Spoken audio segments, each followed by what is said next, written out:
This week we've had a bit of a disaster with the auto top off. The torch garden is slowly coming together and I've finally got myself a jump guard so I can sleep easy at night without the thought of my fish trying to reenact Free Willy.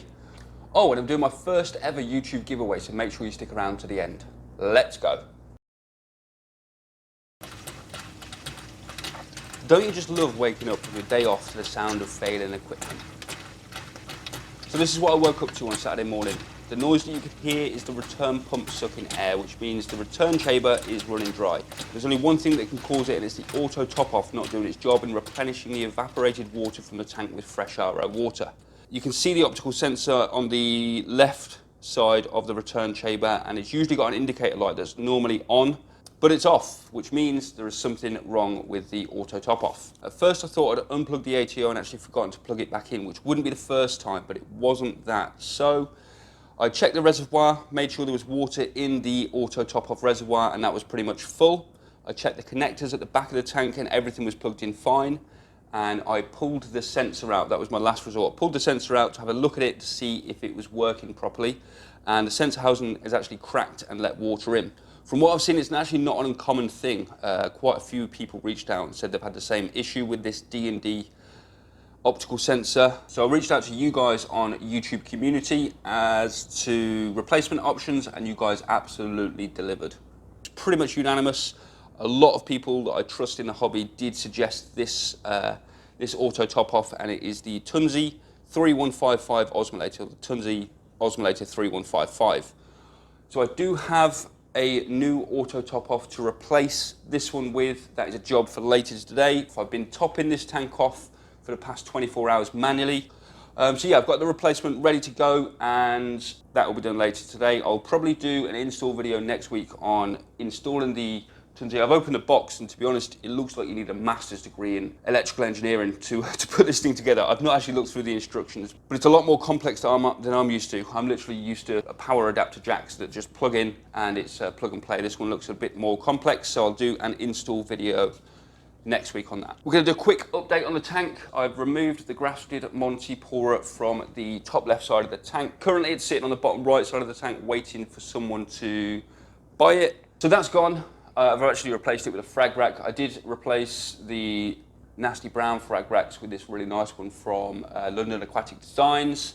We'll get into that later on in the video. The bounce mushroom has finally split. I've had this bounce mushroom for 2 years. I had it as a tiny little bounce mushroom. Truth be told, I paid £20 for this bounce mushroom, and it really didn't look that great. I wasn't even convinced it was a bounce mushroom, but put it at the back of the tank, grew it out for about a year.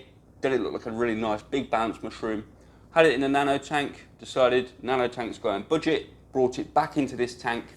It's been in there a month and it's finally split. Moving on to the torch garden. I finally placed the torches on the torch garden. As you can see, I've got this green and gold stem, I've got the green stem, and I did have another torch that was going to go into this tank. It was on the bottom right on the sand bed. If you remember in my last update, I did say that it wasn't looking too great. And to be honest, it bailed, and it's my own fault. I shouldn't have actually bought it. The pictures online of the coral looked absolutely fantastic. When I went into the shop, it looked like crap in the shop, and I shouldn't have wasted my hard-earned money on it. But the other torches are looking great. I was going to pick up another torch for this tank today being Sunday, but unfortunately the ATO packed in 150 quid it cost me for that auto top off, and that was the money I was going to use for the torch. I do put money aside every month that I can spend on this tank, and I try my hardest not to go over it. And the new torch I was going to buy was about 150 quid. ATO was 150 quid, so that's that. One thing that is becoming a bit of a nuisance, I did mention that my nutrients were running a bit higher and I was getting a bit more colour out of my SPS. The downside to that was I was having to clean my glass every day, pretty much every other day. And there's another downside to that, my rocks are starting to get covered in algae. So yeah, I've purchased a few more snails in the hope that they would try and munch on the algae and keep it down. But to be honest, they're doing as best as they can, and there's still algae on the rocks. So you know what, I like an easy life, and the easy life is reduce those nitrates back down to between 5 and 10 parts per million, rather than the 10 to 15 parts per million they're sitting at currently. So done a couple of water changes on this tank over the past few weeks, and that was down to 1, algae issues, trying to get my nutrients down, and 2, last ICP test I sent off on this tank, that it was showing a little bit of tin. So I needed to do water changes anyway to remove the tin. And I think I know where the source of the tin was. I'm not 100% sure. I've literally gone around this tank with a fine tooth comb looking for any kind of rust or any kind of contaminants.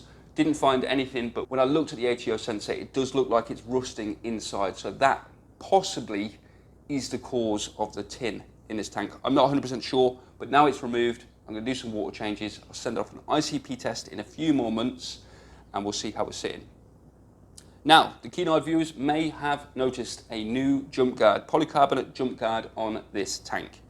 Absolutely buzzing about this jump guard. It's actually someone who watches this channel reached out to me on Facebook and said, why don't you have a jump guard on your tank? I said, I did have one. I built one of those D&D ones when I actually first set up the tank, and honestly, it looked so bad that I was embarrassed to put it on there. So that went in the garage, and ever since I just thought, it's never crossed my mind to get one. And he reached out and said, you want one? Let me know, we'll sort you out with one. Absolutely jumped at that opportunity. So a massive thank you to AJ at London Aquatic Designs. It was a pleasure to deal with, an absolute pleasure to deal with. He sorted out the dimensions, all the cutouts. He's done me some cutouts on either side for the gyres, and he did do the cutouts for the GHL fans. This thing looks absolutely stunning on the tank. Fits really snug. The only thing I've got to do is, it doesn't quite sit flush at the back of the tank, and that is because of these big GHL screws that they have for their fans. So what I'm going to do is nip off the top of that screw so it sits absolutely flat. I'm going to do that after I've done the ATO. It is a polycarbonate lid rather than an acrylic lid. There are some benefits, there's some pros and cons to polycarbonate rather than acrylic. Pros are it's a little bit more robust in the fact that it's more resilient to shock resilient. So if I were to drop this, it would have less chance of cracking than an acrylic lid. I don't intend to drop it, but I'm pretty bloody clumsy. So the chances of me dropping this are quite high. And actually the little feed hatch, I've dropped that piece twice already, and it's only been on the tank a week. Downside to polycarbonate, it scratches a little bit easier than acrylic, but to be honest, it comes off once a week when I clean the glass and goes back on. So I'm pretty confident, as long as I don't drop it, that I'm not going to scratch it up. He's actually the same bloke that sorted me out with this frag rack. I think this is their premium frag rack. It holds 30 frags, and that takes me swiftly onto my giveaway. He's kindly sent over 4 of these magnetic frag racks, and I'm going to give 2 away on my YouTube channel and 2 away on my Instagram. So if you follow me on Instagram and you follow me on YouTube, you've got 4 chances of winning one of these beautiful frag racks. This is a worldwide giveaway, so everyone's got the chance to win. You've got to follow 3 simple steps to be entered into the giveaway. Step 1 is you've got to be a subscriber to this channel. Step 2, you need to like this video. Step 3, you need to comment below. You need to start your comment with the name of the company that makes these awesome frag racks. The name of the company is London Aquatic Designs. You can either write that in full, or you can just put LAD and then continue on with your comment. That enters you into the competition. I'll reply to your comment with a number, and then next week we'll either do a community post or I'll do a short video announcing the winner. I'll pick a number out of a hat and that will announce the winner. So good luck to everyone who enters. That'll pretty much wrap it up for this week's video. If you've enjoyed the content, please do like, please do subscribe, and I shall catch you next week, guys.